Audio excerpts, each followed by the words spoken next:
తెలంగాణ నుంచి అత్యధిక లోక్సభ స్థానాల్ని సొంతం చేసుకోవడమే లక్ష్యంగా హస్తం అడుగులు వేస్తోంది.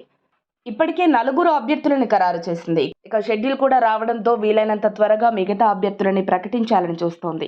ఈ క్రమంలోనే తాజాగా ఏఐసీసీ అగ్రనేత సోనియా గాంధీతో తెలంగాణ సీఎం రేవంత్ భేటీ అయ్యారు. 100 రోజుల పాలన, తెలంగాణలో గ్యారంటీల అమలు, పార్టీ బలోపేతం, నేతల చేరికలపై సోనియా గాంధీకి రేవంత్ వివరించారు. లోక్సభ అభ్యర్థుల ఎంపిక, ఎన్నికల ప్రచారాలపై చర్చలు జరిపారు. అసెంబ్లీ ఎన్నికల్లో సత్తా చాటిన కాంగ్రెస్ సార్వత్రిక ఎన్నికల్లోనూ అత్యధిక స్థానాలు కైవసం చేసుకోవాలని ప్లాన్ చేస్తోంది. ఇందులో భాగంగానే అభ్యర్థుల ఎంపికపై రేవంత్ రెడ్డి ఫుల్గా ఫోకస్ చేస్తున్నారు. 13 పార్లమెంటు స్థానాలకు కాంగ్రెస్ పార్టీ అభ్యర్థులను ఖరారు చేయలేదు. మిగిలిన 13 స్థానాల్లో అభ్యర్థులను నేడు ఖరారు చేసే అవకాశం ఉంది. 13 పార్లమెంటు స్థానాల్లో అభ్యర్థుల ఎంపికపై అధిష్టానంతో రేవంత్ చర్చలు సాగించినట్లు తెలుస్తోంది. అసెంబ్లీ ఎన్నికల్లో కాంగ్రెస్ పార్టీ విజయం సాధించింది. పార్లమెంటు ఎన్నికల్లో కూడా ఆ పార్టీ మెజార్టీ సీట్లను దక్కించుకోవాలని వ్యూహరచన చేస్తోంది. రాష్ట్రంలోని 14 ఎంపీ స్థానాలను దక్కించుకోవాలని ఆ పార్టీ ప్లాన్ చేస్తోంది.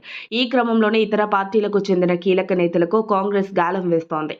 ఈ క్రమంలోనే 2 రోజుల క్రితం కాంగ్రెస్ పార్టీలో 2 బీఆర్ఎస్ నేతలు చేరారు. రానున్న రోజుల్లో మరికొందరు బీఆర్ఎస్ నేతలు కాంగ్రెస్ పార్టీలో చేరే అవకాశం ఉందని ప్రచారం సాగుతోంది. హైదరాబాద్ నగరంలోని ఖైరతాబాద్ అసెంబ్లీ స్థానం నుండి బీఆర్ఎస్ అభ్యర్థిగా విజయం సాధించిన దానం నాగేందర్ను సికింద్రాబాద్ పార్లమెంటు స్థానం నుండి బరిలోకి దింపాలని కాంగ్రెస్ భావిస్తోంది. పార్లమెంట్ ఎన్నికల్లో ఎవరిని బరిలోకి దింపితే విజయ అవకాశాలుంటాయనే విషయమై కాంగ్రెస్ పార్టీ ప్రజా ప్రతినిధులతో పార్టీ రాష్ట్ర వ్యవహారాల ఇన్ఛార్జ్ దీపాదాస్ మున్షి చర్చించారు. మరోవైపు కాంగ్రెస్ పార్టీ ఎన్నికల వ్యూహకర్త సునీల్ కనుగోలు నిర్వహించిన సర్వే ఆధారంగా అభ్యర్థుల ఎంపికపై కాంగ్రెస్ నాయకత్వం కసరత్తు చేస్తోంది. గత అసెంబ్లీ ఎన్నికల సమయంలో సునీల్ కనుగోలు నేతృత్వంలోని టీం నిర్వహించిన సర్వే ఆధారంగా అభ్యర్థులను ఎంపిక చేశారు. పార్లమెంటు ఎన్నికల్లో కూడా సునీల్ టీం సర్వే ఫలితాలను కాంగ్రెస్ నాయకత్వం పరిగణలోకి తీసుకునే అవకాశం లేకపోలేదు. ఏదేమైనా నేటి సాయంత్రానికి లేక రేపటికి అభ్యర్థుల జాబితా ఫైనల్ అయ్యే ఛాన్స్ ఉంది. మరిన్ని అప్డేట్స్ కోసం మా కాయ్ టీవీని సబ్స్క్రైబ్ చేసుకోండి.